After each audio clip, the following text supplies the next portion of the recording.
உறக்கத்திலே வருவதல்ல கனவு, உன்னை என்னை உறங்க விடாமல் செய்வதுதான் கனவு. வெல்கம் டு துளிர் ஐஏஎஸ் அகாடமி.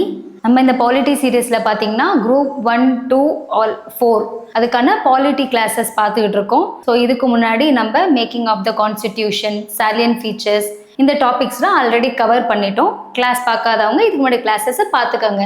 ஸோ இது நம்ம சிலபஸ் முன்னாடி ஆல்ரெடி சொல்ல இன்ஃபர்மேஷன் தான். குரூப் 1ல 40 கொஷின்ஸ் கிட்ட கவர் ஆகுது. குரூப் 2ல உங்களுக்கு 15 கொஷின்ஸ் கிட்ட பாலிட்டி, அதிக வெயிட்டேஜ் இருக்க சப்ஜெக்ட் பாலிட்டி. ஸோ என்னன்னாலும் படிச்சிருங்க, கிளாஸஸ் ஃபாலோ பண்ணுங்க. இப்போ வந்து நம்ம கான்ஸ்டியூஷன் ஆஃப் இந்தியா முடிச்சிட்டோம், சாலியன் ஃபீச்சர் ஆஃப் த கான்ஸ்டியூஷன், இந்த 2 டாப்பிக்கும் நம்ம கவர் பண்ணியாச்சு. இன்னைக்கு கவர் பண்ண போற டாபிக் வந்து preamble to the constitution. Tamil student syllabus தமிழ்லையும் பார்த்துக்காங்க, ஓகேவா? ஸோ ஃபர்ஸ்ட் கிளாஸ் ஸ்டார்ட் ஆகுது இன்னைக்கு நமக்கு பிரியாம்பிள், ஓகேவா? பிரியாம்பிள்னா என்னப்பா? பிரியாம்பிள் அப்படின்னா அரசியல் அமைப்பின் முகவுரைன்னு சொல்லிட்டாங்க. ஒரு இன்ட்ரோடக்ஷன் மாதிரி தான் முகவரை. ஸோ இது ஃபர்ஸ்ட் இதுதான் நம்ம கான்ஸ்டிடியூஷன் புக்கோட ஃப்ரண்ட் பேஜ். ஸோ இதில் என்ன எழுதி இருக்கு? The people of India. So start ஆகும் போதே பீப்புள் ஆஃப் இந்தியா. ஸோ அப்போ நம்மளோட மக்களோட பிரதிபலனா தான் இதோட ஒரு ஆப்போசிட் ஆஃப் பீப்புள் என்ன நினைக்கிறாங்க, பீப்புளுக்கு என்ன வேணும் அப்படின்றதோட ஒரு முகவரை மாதிரி தான் இந்த பிரியாம்பிள்ன்றதே அமைஞ்சிருக்கு. இந்த கான்செப்ட் நம்ம எங்கிருந்து அடாப்ட் பண்ணியிருப்போம்? அமெரிக்கன் கான்ஸ்டிடியூஷன் தான் ஃபர்ஸ்ட் டைம் வந்து இந்த பிரியாம்பிள் அப்படின்ற ஒரு இதை எடுத்துட்டு வந்தாங்க. ஸோ இதோட ரெஃபரன்ஸா வச்சு தான் நம்மளும் பிரியாம்பிள்ன்ற ஒன்று எடுத்துட்டு வந்திருக்கோம், ஓகேவா? Preamble of the Indian constitution based on objective resolution. Okay, preamble நம்ம கிரியேட் பண்ணிட்டோம். எதை பேஸ்டா பண்ணோம்? Objective resolution. லாஸ்ட் டைம்ல பார்த்துருக்கோம். 13th December 1946ல நேருவோட அப்ஜெக்டிவ் ரெசல்யூஷன் ஒரு 7 பாயிண்ட்ஸ் பார்த்துருப்போம். இதுக்கு முன்னாடி கிளாஸஸ்லாம் பார்த்தீங்கன்னா ஸோ அப்ஜெக்டிவ் ரெசல்யூஷனில் ஒரு 7 பாயிண்ட்ஸ் பார்த்துருப்போம். என்னென்ன? சாவர்னிட்டி, செக்யூலர், ஃபண்டமெண்டல் ரைட்ஸ், இந்த மாதிரி பேசிக்கான ரைட்ஸ்லாம் இருக்கணும், இதை பொறுத்து அமையணும் அப்படின்றது வந்து நம்ம நேரு ரிப்போர்ட் மூலியமா பார்த்துருப்போம் அப்ஜெக்டிவ் ரெசல்யூஷன். ஸோ அதை பேஸாக வச்சு தான் நம்ம பிரியாம்பிள் வந்து கிரியேட் பண்ணியிருக்கோம், ஓகேவா? ஸோ பிரியாம்பிள் அப்படின்றது ரிஃப்ளெக்ட் மைண்ட் தான். அந்த சொன்னேன்ல, யாரோட மைண்ட் ரிஃப்ளெக்ட் பண்ணது? நம்ம பீப்புளோட மைண்டை ரிஃப்ளெக்ட் பண்ணது தான் பிரியாம்பிள். இது உங்களுக்கு நான் ஏன் யூபிஎஸ்சியில் கேட்டிருக்காங்கன்னு சொல்லியிருக்கேன்னா, இப்போ குரூப் 1 கொஷின்ஸ்லாம் மோஸ்ட் ஆஃப் டெக்னிக்கலாக கேட்க ஆரம்பிச்சிட்டாங்க. குரூப் 1 எல்லாமே வந்து இப்போ யூபிஎஸ்சியில் எப்படி கொஷின்ஸ் வைக்கிறாங்களோ அந்த மாதிரி தான் கேட்குறாங்க. இந்த கொஷின், இந்த ஒரு லைன் யூபிஎஸ்சியில் 2017ல கேட்டிருக்காங்க. Preamble reflect mind of the constitution makers, ஓகேவா? அடுத்து இட் வாஸ் அமெண்டபிள். இது வந்து நம்ம இந்த இதிலே பார்ப்போம். ஸோ பிரியாம்பிளை வந்து அமெண்ட் பண்ணலாமா, அமெண்ட் பண்ணக்கூடாதுன்றதுக்கு ஒரு 3 இம்பார்ட்டன்ட் கேசஸ் இருக்குது, அது பின்னாடி பார்ப்போம். எஸ், அப்போ பிரியாம்பிள் அப்படின்றது அமெண்டபிள் தான். எப்போ அமெண்ட்? 42nd கான்ஸ்டியூஷன் அமெண்ட்மெண்ட் 1976ல வந்து அமெண்ட் பண்ணி ஒரு 3 வார்த்தை வந்து ஆட் பண்ணியிருக்காங்க. என்னது? Social, secular, integrity. இந்த 3 வேர்டு எதில் ஆட் பண்ணாங்க அப்படின்னா 42nd கான்ஸ்டியூஷன் அமெண்ட்மெண்ட் ஆக்ட் படி ஆட் ஆயிருக்கு பிரியாம்பிள்ல, ஓகேவா? Drafting of the preamble. Okay, இப்போதான் உள்ள வரும், டிராஃப்ட் பண்றோம். ஸோ யாரு டிராஃப்ட் பண்ணா? B N Rau drafted the version. Question வந்து வைக்கலாம், ஒருவேளை குரூப் 4ல கேட்குறாங்க, குரூப் 2ல கேட்குறாங்கன்னா யார் வந்து இந்த வெர்ஷனை டிராஃப்ட் பண்ணான்னு கேட்குறாங்க. எங்கேருந்து அடாப்ட் பண்ணோன்னு கேட்டால் அமெரிக்கன் கான்ஸ்டியூஷன். எதை பேஸ் பண்ணி எடுத்தோம்னா நேருவோட அப்ஜெக்டிவ் ரெசல்யூஷன். யார் டிராஃப்ட் பண்ணான்னு கேட்டால் பிஎன் ராவ் தான் டிராஃப்ட் பண்ணியிருக்காரு, ஓகேவா? draft of the version of preamble. We the people, எப்படி ஸ்டார்ட் ஆகுது பாருங்க. We the people of India seeking promote a common good do hereby through a chosen representative. So நம்ம மக்களால் தேர்ந்தெடுக்கப்படுற ரெப்ரசன்டேட்டிவ் மூலியமாக தான் இந்த கான்ஸ்டியூஷன் ப்ளஸ் நம்ம பார்லிமெண்ட்டோ கான்ஸ்டியூஷன் எல்லாமே இயங்குது அப்படின்றதுக்கான ஒரு முகவுரை மாதிரி கொடுத்தது தான் இந்த பிரியாம்பிள். தமிழ் ஸ்டூடெண்ட்ஸ் பார்த்துக்கோங்க. தமிழில் பார்த்தீங்கன்னா உங்களுக்கு நல்லா புரியும். பாருங்க, முன்னுரை வரலாறு என்னன்னு பார்த்தீங்கன்னா, நன்மையை ஊக்குவிக்கும் முயற்சியில் இந்திய மக்களாகிய நாங்கள் எங்களால் தேர்ந்தெடுக்கப்பட்ட பிரதிநிதி மூலம் இந்த அரசியல் அமைப்பை வந்து நாங்கள் ஏற்றுக்கொள்கிறோம் அப்படின்ற ஒரு சொல்றது தான் வந்து இந்த பிரியாம்பிள். இதை டிராஃப்ட் பண்ணது தான் பிஎன் ராவ், ஓகேவா? இது உங்களுக்கு எல்லாமே ப்ரிலிம்ஸ் பாயிண்ட்ஸ் தான். பிரியாம்பிள்ன்றது ஒரு குட்டி டாபிக் தான், பட் இது கண்டிப்பாக ஒரு கொஸ்டின் உங்களுக்கு வந்து இந்த டாபிக்ல இருந்து வந்துடும். அடுத்து இந்த பிரியாம்பிள் அப்படின்னு எடுத்துட்டாவே ஒரு 9 வார்த்தை வந்து ரொம்ப, அதுதான் கீ பாயிண்ட்னே சொல்லலாம். அந்த கீ பாயிண்ட்ஸ்ல என்னென்னு வரிசையா பார்க்கலாம். சாவரின் அப்படின்னா, முன்னாடியே நம்ம சாவரின்ற வார்த்தைனா என்ன, சாவரின்றது எதனால சாவரின்னு சொல்றோன்ற எல்லாத்தையும் பார்த்துட்டோம். சாவரின்னா தனித்துவமான, நாங்கள் யாருக்கும் கட்டுப்பட்டவங்க கிடையாது, யாரும் எங்களையும் கட்டுப்படுத்த முடியாது. இந்த வார்த்தை நல்லா ஞாபகம். சாவரின்னாவே இண்டிபெண்ட்டாக நாங்கள் இருப்போம், எங்களுக்குன்னு ஒரு டொமினியன் ஸ்டேட்டஸ் இருக்குன்றது தான். Sovereign implies the India is neither depend, யாரையும் டிபெண்ட் பண்ணவங்க கிடையாது, யாரையுமே கண்ட்ரோல் பண்ணுறவங்க கிடையாது. நாங்கள் வந்து ஒரு இண்டிபெண்டான ஸ்டேட் அப்படின்னு சொல்கிறது தான் வந்து சாவரின் அப்படின்றதுக்கான மீனிங். ஓகேவா? ஸோ இறையாண்மை. அடுத்து சோஷியலிசம். சோஷியலிசம்னா என்னது? இந்த சோஷியலிசம்ன்ற வார்த்தை 42nd கான்ஸ்டியூஷன் தான், அதை பார்த்தோம்ல, சோஷியல், செக்யுலர், இன்டெகிரிட்டி, இந்த 3 வார்த்தையும் வந்து நமக்கு 42nd கான்ஸ்டியூஷன் வந்து ஆட் பண்ணியிருப்பாங்க. ஸோ இப்போ சோஷியலிசம், சோஷியல்னாவே ஸோ மக்களுக்கு வெல்ஃபேர் பண்ணுறது தான் அப்படின்றது தான் சோஷியலிசத்துக்கான மீனிங்கே. சோஷியலிசம் அப்படின்றது வந்து டெமோக்ராட்டிக் சோஷியலிசம்னு எப்போ சொன்னாங்கன்னா ஆவடி செஷன் 1955 வந்து ஆவடி செஷனில் சொல்லியிருப்பாங்க. இதில் வந்து டெமோக்ராட்டிக் சோஷியலிசம்ல 2 இருக்குது, டெமோக்ராட்டிக் கம்யூனிஸ்ட்னு 2 இருக்குப்பா. கம்யூனிஸ்ட்னு பார்க்கும்போது ஃபுல்லாக பப்ளிக் அப்படின்றது போல கம்யூனிஸ்ட், டெமோக்ராட்டிக்னா பிரைவேட் பப்ளிக் ரெண்டுமே சேர்ந்தது டெமோக்ராட்டிக் கம்யூனிசம் சொல்றோம். நம்ம ஃபாலோ பண்றது டெமோக்ராட்டிக் கம்யூனிசம் தான். ஏன்னா நம்ம வந்து ஒரு டெமோக்ராட்டிக் ஸ்டேட் இல்லையா? ஸோ பீப்புளுக்கு வெல்ஃபேர் பண்றதுதான் commitments to achieving the social and economic equality. இதுதான் இதோடது. நம்ம எந்த பேஸ்டான கம்யூனிசம் யூஸ் பண்ணிட்டு இருக்கோம், ஃபாலோ பண்றோம்னா டுவர்ட்ஸ் த காந்தியன் அண்ட் மார்க்சிசம்னு சொல்லுவாங்க. ஓகேவா? மார்க்சிசம் அண்ட் காந்தியன், இதோட இதுதான் நம்ம ஃபாலோ பண்ற சோஷியலிசம். இந்த பாயிண்ட் எல்லாமே உங்களுக்கு ப்ரீவியஸ் இயர் கொஸ்டின் நீங்க பாருங்க கேட்டிருக்காங்க. யூபிஎஸ்சி 2020ல நம்ம சோஷியலிசம் வந்து காந்தியன் அண்ட் மார்க்சிஸ்ட் சோஷியலிசம் அப்படின்றது ஒரு லைனா கேட்டு ஒரு கொஸ்டினாவே வச்சிருக்காங்க. ஓகேவா?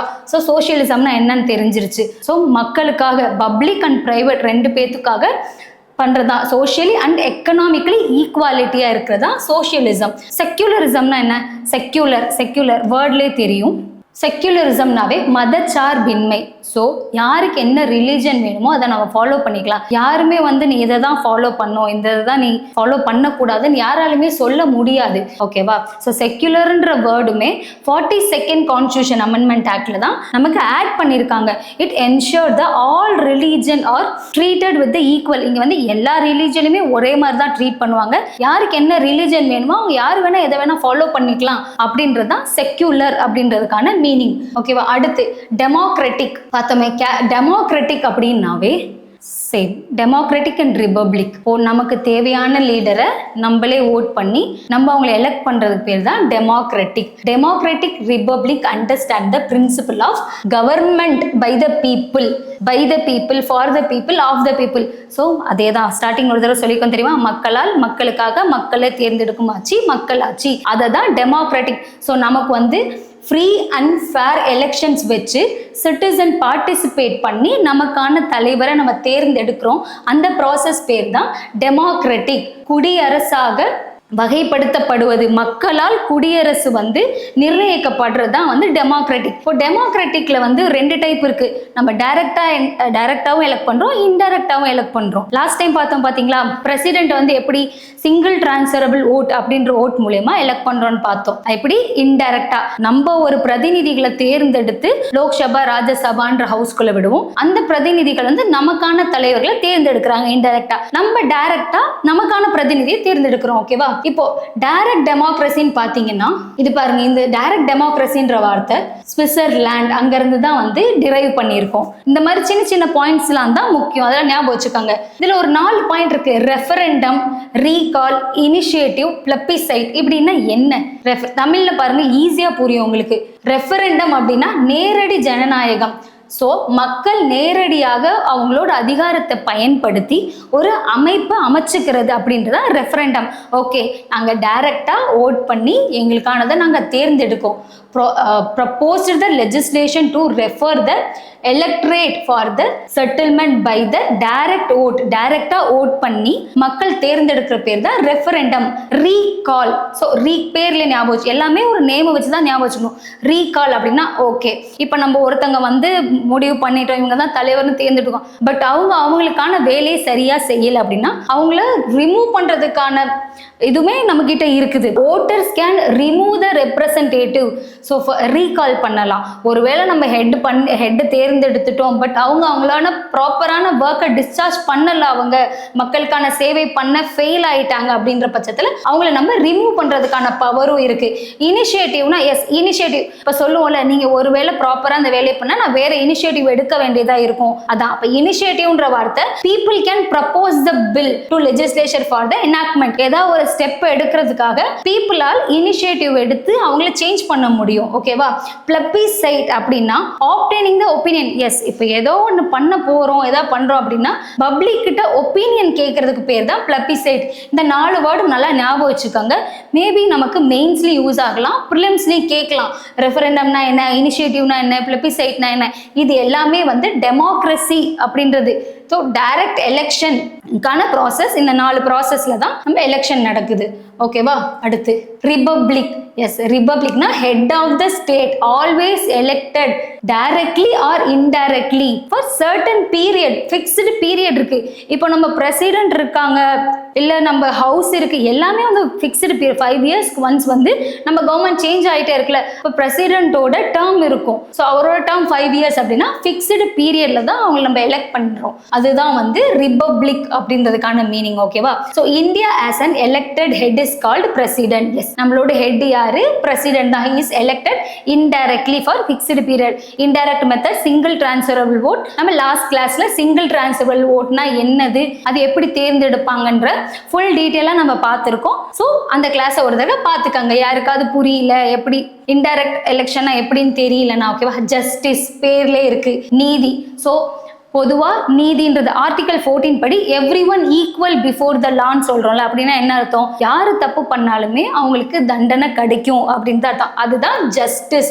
ஸோ எவ்ரி ஈக்குவல் சிட்டிசனுக்கும் ஈக்குவல் ரைட்ஸ் இருக்கு, ஈக்குவலா செக்யூர் பண்ணுவாங்க அப்படின்னா. Secure for the all the citizen justice, social justice, economic justice and political justice. சோஷியலா ஸோ எல்லாருக்கும் இருக்க ஒரு சில ரைட்ஸ் கண்டிப்பா கிடைக்கும். எக்கனாமிக்கல் ரைட்ஸ்ன்றதும் எக்கனாமி பேஸ்ல எல்லா ரைட்ஸுமே. பொலிட்டிக்கல்னா ஓட்டிங் ரைட்ஸ். ஸோ இந்த மாதிரி பேசிக்கான சோஷியல், எக்கனாமிக், பொலிட்டிக்கல் ரைட்ஸ் எல்லாத்துக்குமே ஈக்குவல் ஆப்பர்ச்சுனிட்டிஸ் கிடைக்கணும், ஈக்குவல் ஃப்ரீடம் இருக்கணும் அப்படின்றது தான் வந்து நமக்கு ஜஸ்டிஸ். ஓகேவா?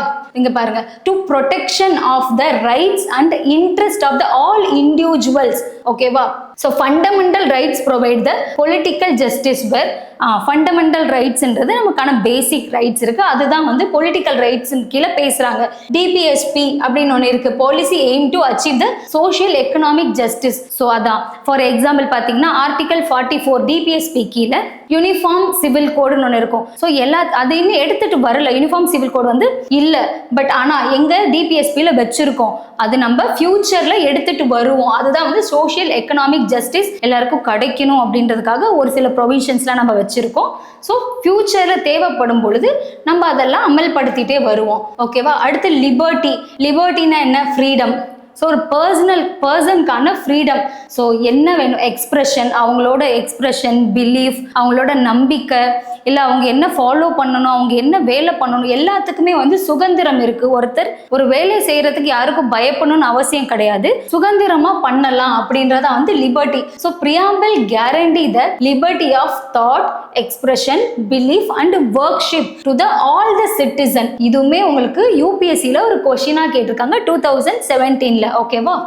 So fundamental rights provide the liberty of the people, providing opportunity for development of the individual personality. Okay, so அந்த நமக்கான ஃப்ரீடம் இருக்கு அப்படின்றத பத்தி பேசுறது தான் ஃபண்டமெண்டல் ரைட்ஸ். அந்த பாயிண்ட் தான் இங்க சொல்லியிருக்காங்க. ஃபண்டமெண்டல் ரைட்ஸ் படிக்கும்போது நம்ம டீட்டெயிலாக நமக்கு என்னென்ன ரைட்ஸ் எல்லாம் இருக்கு, என்னென்ன லிபர்ட்டி எல்லாம் இருக்குன்றத நம்ம ஆர்டிகல் 19 கீழே ரைட் டு ஃப்ரீடம் அப்படின்ற ஒரு டாபிக் கீழே ஃபுல்லாக படிப்போம். ஓகேவா?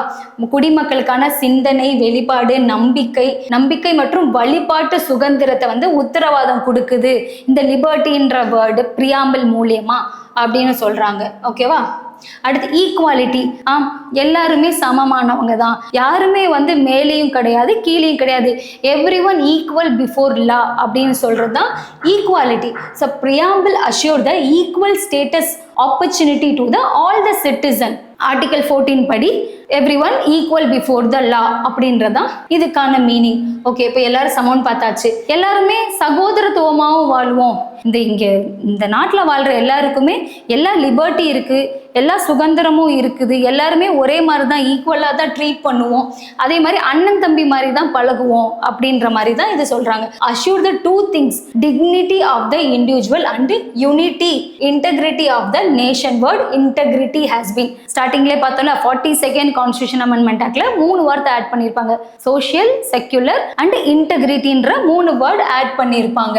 இன்டெகிரிட்டினா ஃப்ரெட்டர்னிட்டி அப்படின்றதுக்கான அர்த்தம் என்னன்னு பார்த்தீங்கன்னா சகோதரத்துவம், எல்லாருமே ஒரு சகோதரத்துவத்தோட வாழ்ந்துட்டு இருக்கோம் அப்படின்றது. இயர் நல்லா பார்த்துக்கங்க, 42nd கான்ஸ்டியூஷன் அமெண்ட்மெண்ட் ஆக்ட் 1976. ஏன்னா திடீர்னு இயர் கூட கேட்டுடலாம். ஓகேவா, அடுத்து கேசஸ்.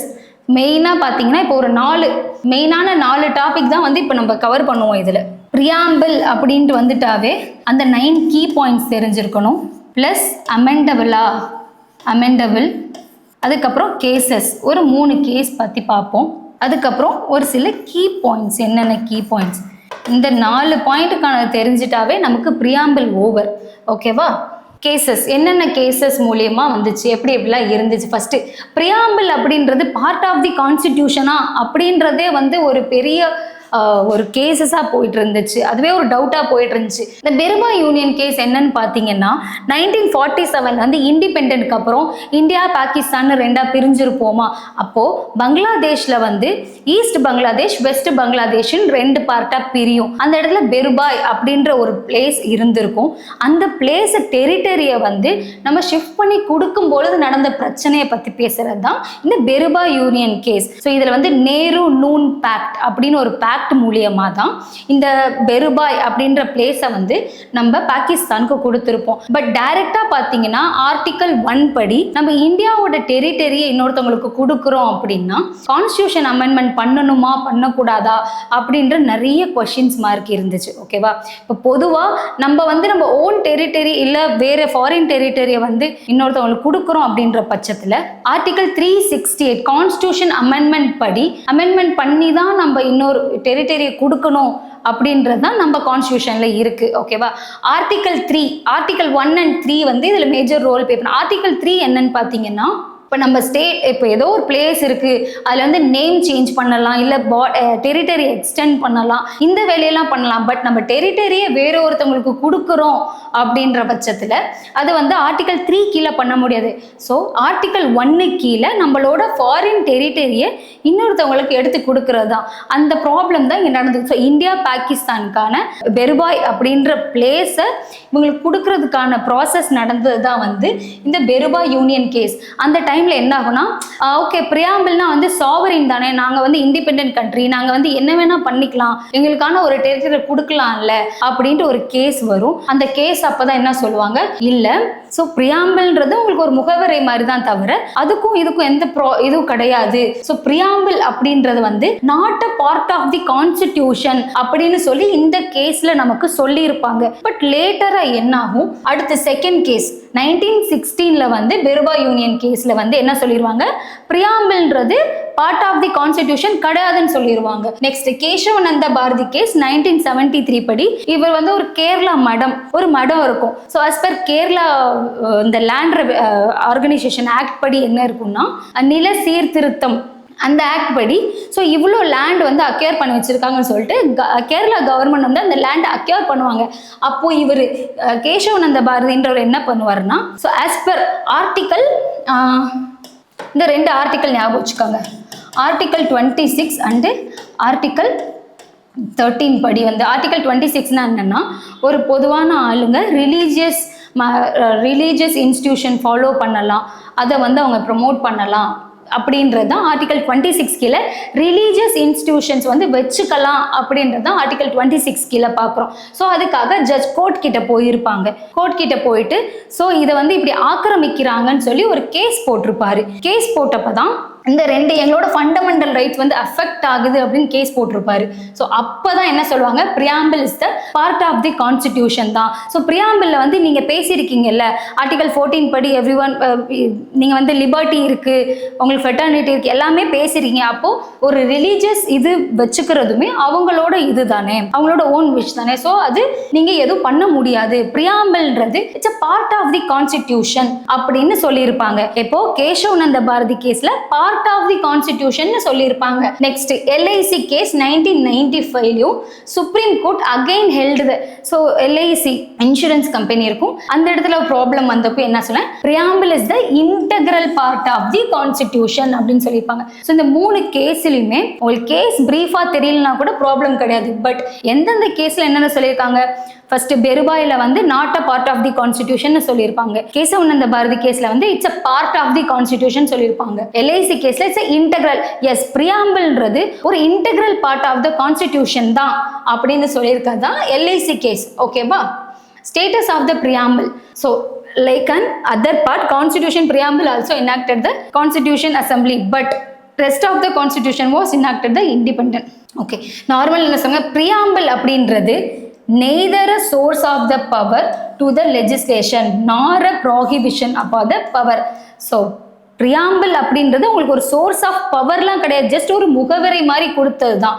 ஸோ இது வந்து நான் ஜஸ்டிஷியபிள். பிரியாம்பிள் இட்ஸ் அ ஜஸ்டிஷியபிள் அப்படின்னு கேட்டாங்கன்னா it's not a justiciable, it's just a source of the power தான் தவிர. ஸோ உங்களுக்கு வந்து இல்லை அப்படின்னா நீங்கள் டைரக்டாக கேஸோ இதுவோ போட்டு எதுவும் பண்ண முடியாது அப்படின்றதுக்கான மீனிங் தான் not justiciable. That provides a not enforceable in the court of law. பாருங்க, யூபிஎஸ்சியில் மறுபடியும் 2020 இந்த கொஸ்டின் கேட்டிருக்காங்க. பிரியாம்பிள் அப்படின்றது வந்து ஜஸ்டிஷியபிள். இப்போ ஃபண்டமெண்டல் ரைட்ஸ் அப்படின்றது ஜஸ்டிஷியபிளா, டிபிஎஸ்பின்றது ஜஸ்டிஷியபிளான்னு கொஸ்டின் வைக்கிற மாதிரி பிரியாம்பிள்ன்றது ஜஸ்டிஷியபிள் என்ஃபோர்ஸ்டு பை த லா அப்படின்னா நோ, இட்ஸ் நாட் அ ஜஸ்டிஷியபிள். ஓகேவா? தமிழில் இருக்கவங்க தமிழில் பார்த்துக்கோங்க. வழக்கு என்னென்ன, பெருபா யூனியன் வழக்கு 1916, கேசவ் நந்த பாரதி வழக்கு 1973, எல்ஐசி கேஸ் 1995. இயர்லாம் ரொம்ப முக்கியம்ப்பா, அதனால தான் ஒவ்வொரு தடவையும் மென்ஷன் பண்ணி சொல்லிக்கிட்டே இருக்கோம். ஓகேவா?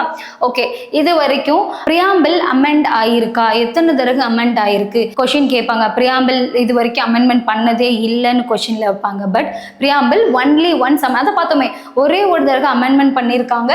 எப்போ 42nd கான்ஸ்டியூஷன் அமெண்ட்மெண்ட் ஆக்ட் 1976.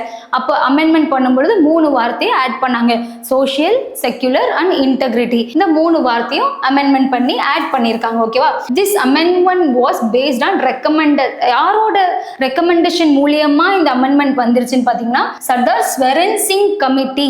ரொம்ப முக்கியமானது. ஸோ அமெண்ட்மெண்ட் பண்ணாங்கன்னு தெரியும், எந்த கமிட்டியோட ரெக்கமெண்டேஷன் மூலியமான்னு பார்த்தீங்கன்னா சர்தார் ஸ்வரன் சிங் கமிட்டியோட ரெக்கமெண்டேஷன் மூலியமாக தான் நமக்கு அமெண்ட்மெண்ட் பண்ணாங்க. ஓகேவா? It introduce the 3 significance of the preamble, socialistic, secular and integrity. இதுதான் வந்து 3 சிக்னிஃபிகன்ட் சேஞ்சஸ்ன்னு சொல்கிறாங்க. எப்போ பண்ணாங்க? 42nd கான்ஸ்டியூஷன் அமெண்ட்மெண்ட் ஆக்டை தான் எடுத்துகிட்டு வந்தாங்க. ஓகேவா? Preamble is the neither source of, same முன்னாடி பார்த்த அதே கீ பாயிண்ட்ஸ் தான் உங்களுக்கு திருப்பி ஞாபகம் மறந்துடக்கூடாதுன்றதுக்காக. Not a source of the power. ஓகேவா? Not a prohibition on the power and legislation and not justiciable and not enforceable by the law. இது முன்னாடி நம்ம எக்ஸ்பிளைன் பண்ணிட்டோம். ஓகே, இப்போ வந்து பிரியாம்பிள். ஓகே, பிரியாம்பிளுக்கு வந்து ஒவ்வொருத்தவங்க உங்க நேம் கொடுத்து வச்சிருக்காங்க. என்னென்ன நேம் கொடுத்துருக்காங்க? சார் அல்லாடி கிருஷ்ண. இது வந்து உங்களுக்கு மேட்ச் த ஃபாலோயிங் மாதிரி கண்டிப்பாக கேட்பாங்க, கேட்டும் இருக்காங்க. ப்ரீவியஸ் இயர் கொஸ்டின் அவங்களுக்கு காமிக்கிறேன். ஓகேவா? இப்போ அல்லாடி கிருஷ்ணசுவாமி ஐயர் என்ன சொல்றான்னா, அவர் சொல்றாரு பிரியாம்பிள் அப்படின்றது ஒரு ட்ரீம், ஒரு நீண்ட நாள் கனவு. அது இப்போ கொஸ்டின்ல கேட்பாங்க, யாரு வந்து ட்ரீம், சோ லாங் ட்ரீம் அப்படின்னு யாரு சொன்னாங்க அப்படின்னா அல்லாடி கிருஷ்ணசுவாமி தான் வந்து ஐயர் தான் வந்து ட்ரீம் அப்படின்னு சொல்லியிருக்காரு. அடுத்து KM முன்ஷி என்ன சொல்லியிருக்காரு? ஹாரோஸ்கோப். இது வந்து ஒரு ஜாதகம் மாதிரி. ஸோ இது பிரியாம்பிள் அப்படின்ற அந்த கான்ஸ்டியூஷன் ஒரு ஜாதகம்னு சொல்றாங்க. முன்ஷி வந்து ஜாதகம்னு சொல்லியிருக்காரு. பண்டிட் தாகூர் தாஸ் பார்கவ். இது 4மே ஞாபகம் வச்சுக்கோங்க, இது 4மே இவர் சொன்னது தான். ஸோ இந்த 4 points. So most precious but ரொம்ப முக்கியமான பகுதி சோல். இதுதான் வந்து ஆன்மா, இதுதான் வந்து கீ ஜுவல். இந்த வார்த்தையில நல்லா பார்த்துக்கோங்க, ரொம்ப ப்ரீஷியஸ் ஆனது, உயிர் மாதிரி, சோல் மாதிரி, கீ மாதிரி, ப்ரீஷியஸ் ஸ்டோன் மாதிரி அப்படின்னா இந்த 4 பாயிண்ட்டுமே சொன்னது பண்டிட் தாகூர் தாஸ் பார்கவ் அப்படின்றது. அடுத்து sir Ernest Parker. Parker pen ஞாபகம் வச்சுக்கோங்க, key note as a key நோட்டுன்னு சொல்லியிருக்காரு. யாரு? எர்னெஸ்ட் பார்க்கர் அப்படின்றது அஸ் எ கீ நோட்டுன்னு சொல்லியிருக்காரு. அடுத்து ஹிர்தயத்துல்லா அப்படின்றவர் United State of America but it's more than the declarative. அமெரிக்காவோட பிரகடனத்தை விட மேலானது நம்ம பிரியாம்பிள் அப்படின்னு. ஸோ அமெரிக்காவோட இதை ஸ்டேட் ஆஃப் அமெரிக்கா டிக்ளரேஷனை விட நம்ம பிரியாம்பிள் அப்படின்றது ரொம்ப புனிதமானது, பிரகடனமானது அப்படின்னு சொல்லியிருக்காரு. ஓகேவா? அடுத்து என்ஏ பால்கிவாலா. இவர் என்ன சொல்லியிருக்காரு? Identity card of the constitution. Palkhivala, Barker வந்து கீ நோட்னு சொல்லியிருக்காரு, பால்கிவாலா வந்து identity card of the constitution. இது வந்து நமக்கு கண்டிப்பா மேட்ச் த ஃபாலோயிங்ல யார் யாரு பிரியாம்பிள் என்னென்ன சொல்லியிருக்காங்க அப்படின்றது இதுல இருக்குது. ஓகேவா?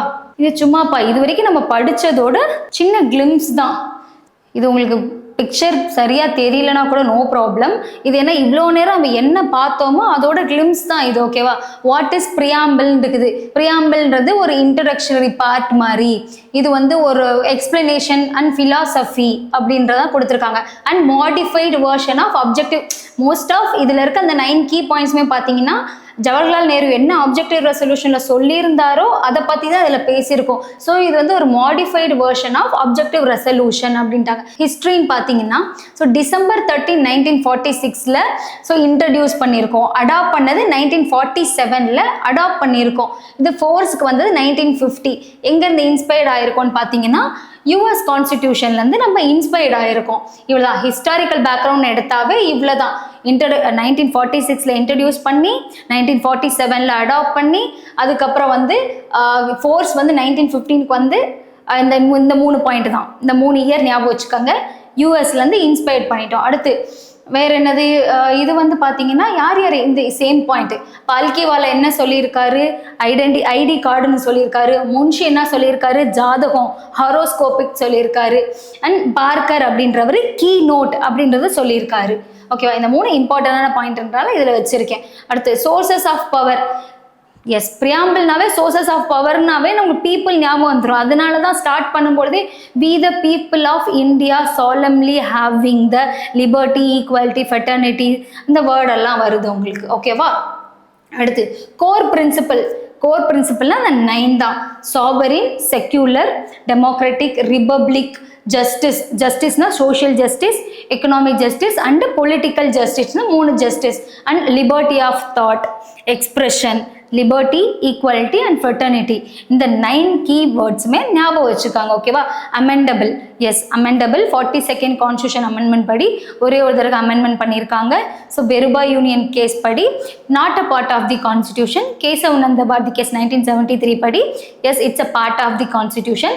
எல்ஐசி கேஸ் படி it's a integral part of the constitution. ஓகேவா? ஆரிஜின் ஆஃப் டேர்ம்ஸ்ன்னு பார்த்தா லிபர்ட்டி, ஈக்குவாலிட்டி, ஃபெட்டர்னிட்டி. இந்த 3 வேர்டுமே நம்ம எங்கேருந்து இன்ஸ்பயர் ஆயிருக்கும்னு பார்த்தீங்க? பிரான்ஸ்ல இருந்து தான் லிபர்ட்டி, ஈக்குவாலிட்டி, ஃபெட்டர்னிட்டி இந்த 3 வார்த்தையும் எங்கேருந்து இன்ஸ்பயர்ட் ஆயிருக்குன்னா பிரான்ஸ்ல இருந்து இன்ஸ்பயர்ட் ஆயிருக்கும். ஓகேவா? சோஷியல், எக்கனாமிக், பொலிட்டிக்கல் ஜஸ்டிஸ் இந்த 3 வார்த்தை social, economic and political justice இது 3 வந்து ரஷ்யால இருந்து இன்ஸ்பயர்ட் ஆயிருக்கும். ஓகேவா? எந்தெந்தது எங்கெங்கேருந்து இன்ஸ்பயர்ட் ஆயிருக்கோன்றதும் கொஸ்டினா வரும் உங்களுக்கு. அவ்வளோதான். இவ்வளோதான் பிரியாம்பிள் அப்படின்னா என்ன முகவுரை, இது என்னென்ன உள்ள இருக்குது. இந்த 4 பாயிண்ட்ஸ் நான் சொன்ன மாதிரி இது அமெண்டபிளா, எங்கே அமெண்ட்மெண்ட் பண்ணியிருக்காங்க, இதோட கீவேர்ட்ஸ் இந்த 9 கீவேர்ட்ஸ் என்னென்ன கேசஸ், இது மட்டும் தான் நமக்கு பிரியாம்பிள். இதுலேருந்து ஆனால் கண்டிப்பாக ஒரு கொஷின் உங்களுக்கு வந்துடும். ஸோ ப்ரீவியஸ் இயர் கொஷின் இதுக்கு முன்னாடி என்னென்ன கவர் பண்ணியிருக்காங்கன்னு பாருங்க. விச் ஒன் ஆஃப் த பின் வருவனவற்றில் எது சரியானவை? இந்திய அரசியலமைப்பு சட்டத்தின் முகவுரை. ஸோ எதுன்னு preamble of the constitution about last line. டூ எல்லாத்தையும் படிக்கலாம். படிச்சு எது நமக்கு வேணுமோ தமிழ்ல படி இவ்வழியாக அரசியலமைப்பு சட்டத்தை தன்வயமாக்கி இயற்றிய நாட்டிற்கு அளிக்கிறோம். தன்வயமாக்கி இயற்றி நாட்டிற்கு அளிக்கிறோம். ஓகேவா? இவ்வழியாக அரசியலமைப்பு சட்டத்தினை தன்வயமாக்கி எங்களுக்கு அளித்துக் கொள்கிறோம். Yes, for the people, of the people, by the people, எங்களுக்கு அளித்துக் கொள்கிறோம். ஓகேவா? இவ்வழியாக அரசியலமைப்பு சட்டத்தை தன்வயமாக்கி இயற்றி நாட்டிற்கு அர்ப்பணிக்கிறோம். யாருக்காக அர்ப்பணிச்சிருக்கோம்ப்பா? நமக்காக அர்ப்பணிச்சது தான் இந்த பிரியாம்பிள். ஸோ எங்களுக்காக அளித்துக் கொள்கிறோன்றதான் இதுல ஆன்சர். ஒருவேளை உங்களுக்கு டப்புன்னு இங்கிலீஷ்ல படிச்சு உங்களுக்கு புரியலன்ற பட்சத்துல தமிழ்ல படிச்சீங்கன்னா ஈஸியா ஆன்சர் போட்டுடலாம். இங்கிலீஷ் மீடியம் ஸ்டூடெண்டா இருந்தாலுமே புரியலன்னா ஒன்ஸ் தமிழ்ல படிச்சு பாருங்க. ஓகேவா? இங்க பாருங்க கொஸ்டின், மேட்ச் த ஃபாலோயிங். ஹாரோஸ்கோப்னு யார் சொல்லியிருப்பா? முன்ஷி சொல்லியிருப்பாரு, ஞாபகம் இருக்கா? Okay, so Munshi 4. அடுத்து கீ நோட்னு யார் சொல்லியிருக்கா? கீ நோட்டுன்ற நான் சொன்னேன்ல, பார்க்கர் பென்ல நம்ம நோட் பண்ணிப்போம். அப்போ எர்னஸ்ட் பார்க்கர் அப்படின்றவர் வந்து key note of the constitution சொல்லியிருப்பாரு. சோல் நான் வந்து சொன்னேன், இந்த சோல், இந்த ப்ரீஷியஸ், இந்த கீ, அந்த மாதிரி வார்த்தை சொன்னாங்க அப்படின்னாவே அது யாருன்னு பார்த்தீங்கன்னா இவர் தர்குர்தாஸ் பார்கவ் அப்படின்றதா வந்து இந்த மாதிரி வேர்ட்லாம் யூஸ் பண்ணியிருப்பாரு. அடுத்து பாரடைஸ் ஆஃப் லாயர், இந்த ஒரு வார்த்தை வந்து நம்ம பார்த்துருக்க மாட்டோம். ஸோ இதை சொன்னவர் யாருன்னு பார்த்தீங்கன்னா சார் ஐவர் ஜெய்னிஸ் அப்படின்றவர் வந்து பாரடைஸ் ஆஃப் லாயர் அப்படின்னு சொல்லியிருக்காரு. இப்போ ஃபர்ஸ்ட் 1க்கு 4 அப்படின்னா டைரக்ட் ஆன்சர் இருக்கு பாருங்க, 4, 5, 2, 1 தான் ஆன்சர். ஓகேவா? இது எல்லாமே உங்களுக்கு டிஎன்பிசியில் நடந்த ப்ரீவியஸ் இயர் கொஸ்டின் தான். என்னால் இங்கே எல்லா கொஸ்டினுமே காட்ட முடியும். கிட்டத்தட்ட 20 கொஸ்டின்ஸ்க்கு மேலே இருந்துச்சு. பட் நான் இங்கே ஒரு 8-10 கொஸ்டின் மட்டும் உங்களுக்காக எடுத்துகிட்டு வந்திருக்கேன். ஓகேவா? Indian constitution secular state. Okay, secular ஸ்டேட்னா என்ன? State protect the all the religion as equally. Yes, எல்லா ரிலிஜனையுமே ஈக்குவலாக ஒரே மாதிரி ட்ரீட் பண்ணணும் அப்படின்றதுக்கான வார்த்தைக்கான மீனிங் தான் secular. State shall not uphold any religion as a state religion. Yes, ஸ்டேட்டுக்குன்னு தனியாக ரிலிஜன் இருக்கு, இந்த ரிலிஜன் பெருசு, இந்த ரிலிஜன் சின்னதுன்னு எதுவுமே கிடையாது. So not uphold any religious status கிடையாது. ஸோ செகண்ட் ஸ்டேட்மெண்ட்டும் கரெக்ட் நமக்கு. Secularism is the basic structure of the Indian constitution. Yes, நம்ம இந்தியன் கான்ஸ்டிடியூஷன்ல செக்யூலர் அப்படின்றது, நம்ம செக்யூலர் ஸ்டேட் தானே, அப்போ இது basic structure of the constitution தான். அடுத்து state neglect all the religions கிடையாது. அது எப்படி ஒரு ஸ்டேட் வந்து இங்க பாருங்க, அரசு அனைத்து மதங்களையும் புறக்கணிக்கிறது கிடையாது. எந்த மதத்துக்கும் ஃபேவரும் பண்ணாது, எந்த மதத்தையும் புறக்கணிக்காது. அப்போ இதுல ஃபர்ஸ்ட் 3 ஸ்டேட்மெண்ட் கரெக்ட், 1, 2, 3 கரெக்ட், 4 வந்து இன்கரெக்ட். ஓகேவா? அடுத்து லிபர்ட்டி, ஈக்குவாலிட்டி இப்போ பார்த்தோமே. இந்த 3 வார்த்தை எங்க இருந்து அடாப்ட் பண்ணியிருக்கோம்? பிரெஞ்சு ரெவல்யூஷன், டைரக்டா தெரியும். இங்க ரஷ்யன்ல இருந்து பார்த்தோம், என்ன பார்த்தோம்? எக்கனாமிக், பொலிட்டிக்கல், அதெல்லாம் வந்து ரஷ்யன்ல பார்த்தோம். பிரெஞ்சுல வந்து லிபர்ட்டி, ஈக்குவாலிட்டி, ஃபெட்டர்னிட்டி அப்படின்ற 3 வார்த்தையும் பிரெஞ்சு ரெவல்யூஷன்ல இருந்து நம்ம எடுத்திருக்கோம். ஓகேவா? அடுத்து வேர்டு செக்யூலரிசம் பாருங்க, நம்ம என்ன அங்க பார்த்தோமோ அதே கொஸ்டின் தான் அப்படியே டைரக்டா. இதெல்லாமே டைரக்ட் கொஸ்டின், உங்களுக்கு எதுவுமே சுத்தியே விடல. ஸோ செக்யூலர்ன்ற ஸ்டேட் எந்த கான்ஸ்டியூஷன் அமெண்ட்மெண்ட் படி 3 வார்த்தை பார்த்தோம்? செக்யூலர், சோஷியலிஸ்ட், அதுக்கப்புறம் இன்டெகிரிட்டி. இந்த 3 வார்த்தையும் 42ல இருந்து அடாப்ட் பண்ணியிருப்பாங்க. Who said that preamble of the constitution is the horoscope? Yes, தனியாகவும் கேட்டிருக்காங்க, மேட்ச் பண்ணி ஹாரோஸ்கோப்னு வந்துட்டாவே நமக்கு தெரியும், முன்ஷி தான் சொல்லியிருக்காரு. KM முன்ஷி ஹாரோஸ்கோப்னு சொல்லியிருக்காரு. அடுத்து amendment of the constitution related to the word secularist. பாருங்க, சேம் கொஸ்டின் தான் ரிப்பீட். இதுக்கு முன்னாடி சோஷியல் கேட்டிருந்தா இப்போ செக்யூலர் கேட்டிருக்கான். அதே தான் 42nd கான்ஸ்டிடியூஷன் அமெண்ட்மெண்ட் ஆக்ட்ல தான் ஆட் பண்ணியிருக்கோம். அடுத்து who among the following statement identify the not related to the, எது வந்து 42nd, இப்போ இவ்வளோ நேரம் எது 42nd கீழே வந்துச்சுன்னு கேட்டாங்க. இந்த இதில் வந்து எது 42nd அமெண்ட்மெண்ட் கீழே இல்லைன்னு கேட்குறாங்க. the word secularism added in the preamble. Yes, பார்த்தோம்ல. State protect all the religion equally. ஆமாம், அதுதான் சோஷியலிஸ்ட். செக்யூலருக்கான மீனிங்கே ஆல் த ரிலிஜன் ஈக்குவலா ப்ரொடெக்ட் பண்ணுது. It lays the emphasis on secular and socialist aspects. Yes, secular, social and integrated, இது 3மே தான் 42nd கான்ஸ்டிடியூஷன் அமெண்ட்மெண்ட் கீழே வந்திருக்கும். It made changes in the last paragraph of the preamble. Okay, இப்போ நம்ம படித்த 42ndல இந்த மாதிரி ஏதாவது படித்தோமா? லாஸ்ட் பேஜ் வந்து பிரியாம்பிள் வந்து மாற்றிருக்காங்கன்ற வார்த்தை படிக்கல. ஸோ டைரெக்டாக நமக்கு ஆன்சர் தெரியுது. இதுக்கு டி தான் ஆன்சர். ஓகேவா? அடுத்து இது பாருங்க, இதெல்லாம் வந்து உங்களுக்கு இப்போ ரீசன்ட் டைம்ஸ்ல இந்த மாதிரி அசர்ஷன் கொஸ்டின், ரீசன் வச்சு கேட்குற question. It preface of the constitution is the preamble. அரசமைப்பு சட்டத்தின் முன்னுரை தான் முகப்புரை என்று அழைக்கப்படுகிறது. ஆமா, பிரியாம்பிள் தானே முன்னுரை முகப்புரைன்னு படிச்சோம். ஓகே, அப்ப ஃபர்ஸ்ட் இது கரெக்ட் மாதிரி இருக்கு. அடுத்து according to it India is the sovereign socialist. பார்த்தோன்னே தெரியுது, yes correct. India is a sovereign socialist and secular democratic republic. நம்ம பிரியாம்பிள்ல இருக்க முதல் வேர்டே இதுதானே. Okay, so both A and R R true. R is the correct explanation of the A. ஓகேவா? So இது வரைக்கும் எல்லா கொஸ்டினும் நீங்கள் பார்த்துருப்பீங்கப்பா. நம்ம என்ன படித்தோமோ நிறைய கொஷின் இதில் ரிப்பீட்டட் தான். அதனால நிறைய கொஷின் நான் உங்களுக்கு காமிக்கல. எல்லாமே வந்து எது 42nd அமெண்ட்மெண்ட்டில் கேட்டிருக்காங்க, எது எங்கேருந்து அடாப்ட் பண்ணியிருக்கோம், யார் யார் பிரியாம்பிள் என்னென்ன சொல்லியிருக்காங்க, என்னென்ன பேர்லாம் வச்சு கூப்பிட்ருக்காங்க அப்படின்றது இதுதான் உங்களுக்கு ரிப்பீட்டடாக வரும். ஸோ கண்டிப்பாக பிரியாம்பிள் பார்ட்லேருந்து உங்களுக்கு ஒரு கொஷின்ஸ் வந்துடும். ஸோ இன்னைக்கான கிளாஸ் இவ்வளோ தான். பிரியாம்பிள் ஃபுல்லாக முடித்தோம். ஸோ நெக்ஸ்ட் கிளாஸில் நம்ம வந்து யூனியன் அண்ட் டெரிட்டரிஸ், ஸோ அதுக்கப்புறம் ஃபர்தராக ஃபண்டமெண்டல்ஸ், டியூட்டிஸ் எல்லாமே பேக் டு பேக் கவர் பண்ணிக்கிட்டே வருவோம். நீங்களும் இந்த சீரீஸை மிஸ் பண்ணாமல் கண்டினியூ பண்ணிக்கிட்டே இருங்க. ஸோ பாலிட்டி வந்து ரொம்ப வெயிட்டேஜான சப்ஜெக்ட் உங்களுக்கு. Group 1, Group 2 ரெண்டுத்துக்குமே வெயிட்டேஜான சப்ஜெக்ட். ஸோ தொடர்ந்து கிளாஸ் கண்டினியூ பண்ணிகிட்டே இருங்க. தேங்க்யூ.